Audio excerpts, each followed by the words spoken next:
In times like these, where families' lives are being destroyed by the devastation of war, it can be really difficult for children and adults to know how to cope. And unresolved symptoms of PTSD, anxiety, depression, they can make it really difficult to parents to really shepherd their own kids through this time, which can have a lasting and even a profound impact known as generational trauma. Here to discuss is psychotherapist Dr. Robi Ludwig. Dr. Ludwig, we're first of all so glad that you're here. Can you just sort of explain to everyone what is generational trauma and who is affected by it? Okay, so generational trauma is when something catastrophic happens. It can happen to a family member, it can happen to a group of people. And what happens is it gets generated generationally, even to generations that didn't experience the direct trauma.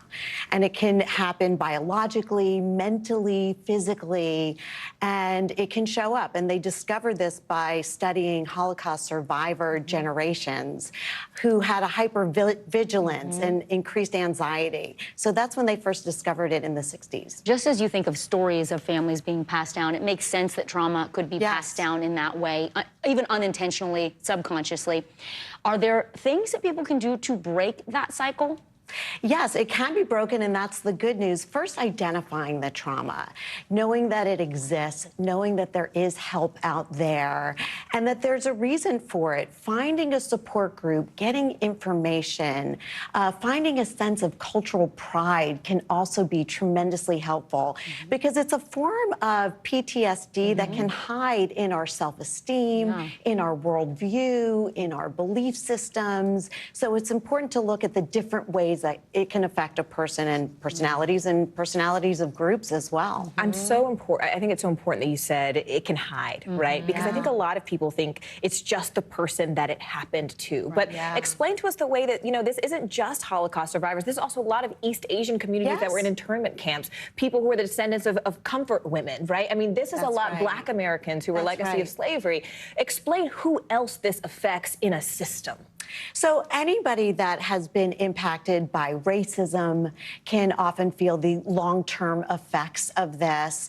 And it's very interesting. We don't know exactly how it works, but we think it happens in multiple ways through our DNA and DNA expression. You have to think about it in terms of survival. We all want to survive. And so if we pass along these genes, hey, you might be in danger, be aware, that can help future generations to thrive. But until it doesn't, and that's why being aware of it is so helpful, because there is treatment and people can get through it.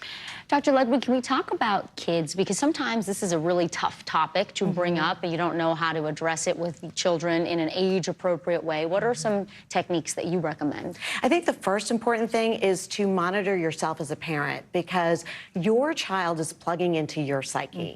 So if you are together when you're explaining something, you first want to check in and find out, what does your child know about a topic? Have you heard about the war? See what they see and say, and meet them where they're at, and then encourage them to talk to you if they have any questions or if anything's frightening. You are there for them as a source of comfort, and that's what's most important. And also, I would say, keep the television off if there are scary images, monitor their social media, but keep the conversation going and make sure that you are a sense of strength for your child. They'll feed into that. That's really good advice. And I love the point about the imagery, right? As so many of us are grappling with how do we deal with social media with an onslaught of these images coming in. Dr. Robi Ludwig, we so appreciate your time. Of course, as always, your expertise. We just keep the conversation going. That's the key. Yes, truly. Thank you again so much. And you are watching NBC News Daily.